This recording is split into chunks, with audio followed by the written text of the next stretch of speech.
Good morning. हम देख रहे थे अधिगम के प्रकार। तो इसके पहले के वीडियो में हमने संज्ञानात्मक अधिगम के बारे में बताया था। आज हम देखेंगे मनोवृत्त्यात्मक अधिगम।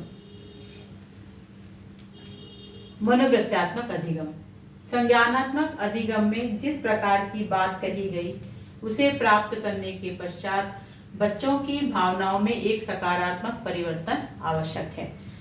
मतलब कि संज्ञानात्मक अधिगम में हमने बच्चों को उन नवीन धारणाओं, उन नई बातों को बताया था जिसको कि वो पहले नहीं जानते थे, ना जिसके बारे में उनको पहले पता नहीं था। तो ये जो जानकारी दी गई थी इनका उनकी भावनाओं से जुड़ना आवश्यक है। मतलब जो उन्होंने ज्ञान अर्जित किया वो उनकी भावनाओं से जुड़ जाए। तो क्या बोल रहा है कि जो बात कही गई उसे प्राप्त करने के पश्चात बच्चों की भावनाओं में एक सकारात्मक परिवर्तन आवश्यक है। यानी जो भी बच्चों को हमने ज्ञान दिया वह ज्ञान जो है बच्चों के भावनाओं से जुड़ना चाहिए, यानी भावनात्मक परिवर्तन उनमें आना चाहिए और एक सकारात्मक सोच यानी सकारात्मक परिवर्तन उसके लिए आवश्यक है। जैसे उदाहरण के लिए हम बताएं कि यदि हम बच्चों को रानी दुर्गावती या महाराणा प्रताप के बारे में बताएं तो बच्चों के मन में देश प्रेम की भावना का विकास होना चाहिए। या यदि हम राजा हरिश्चंद्र के बारे में बताएं तो बच्चों में सत्य के प्रति भावना का विकास होना चाहिए।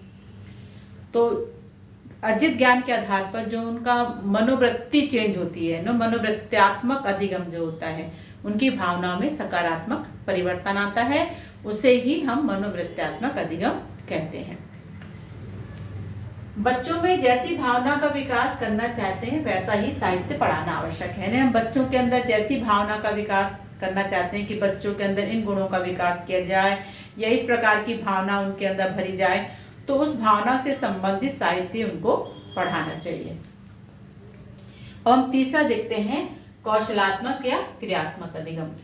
कौशलात्मक या क्रियात्मक अधिगम से मतलब यह है कि जो कुछ उन्होंने सीखा वो उनको क्रियान्वित करना चाहिए, ना उनके आचरण में दिखाई देना चाहिए, उनके व्यवहार में उसका प्रयोग करना चाहिए। इसका अर्थ हुआ कि जो संज्ञानात्मक अधिगम है और भावनात्मक अधिगम का जो महत्व उस समय तक नहीं है जब तक कि सीखा हुआ ज्ञान उनके व्यवहार में प्रदर्शित ना हो, यानी उसको क्रियान्वित किया जाना आवश्यक है। तो दोनों प्रकार के ज्ञान का उस समय तक कोई महत्व नहीं जब तक कि उसे क्रिया रूप में परिणित ना किया जाए। अतः अर्जित ज्ञान को व्यवहार में बदलना तथा व्यवहार के माध्यम से ज्ञानार्जन इस प्रकार के ज्ञान के अंतर्गत आता है। यानी जो अर्जित ज्ञान है उसको व्यवहार में बदलना, और जब व्यवहार बदल जाए तो व्यवहार के माध्यम से फिर ज्ञान अर्जन करना, इस प्रकार का जो ज्ञान है वो कौशलात्मक या क्रियात्मक अधिगम में आता है। कुशलताओं के अर्जन की दृष्टि से किसी कार्य को करते समय उसमें नवीनता और आकर्षण होना भी इसी प्रकार के अधिगम के अंतर्गत आता है। तो इसके लिए सूझ का होना आवश्यक है और इसके बिना कुशलताओं का विकास संभव नहीं है। इसका मतलब हुआ कि यदि हम किसी कार्य में कुशल होना चाहते हैं तो उसके अंदर सूझ का सिद्धांत, इनसाइट थ्योरी जो चलती है, उसका होना आवश्यक है, तभी वो अपने कार्य में कुशल हो पाए। यानी कुशलताओं के विकास के लिए सूझ का होना आवश्यक है। इस प्रकार किसी भी जो व्यवहार मतलब किसी भी कार्य को करने के बाद या किसी कार्य को सीखने के बाद वह उसके व्यवहार में प्रदर्शित होना चाहिए, यानी व्यवहार में परिवर्तन आना चाहिए। क्योंकि सीखना क्या है? सीखना है व्यक्ति के व्यवहार में परिवर्तन। तो ये जो परिवर्तन है इन 3 प्रकार के अधिगम से आता है।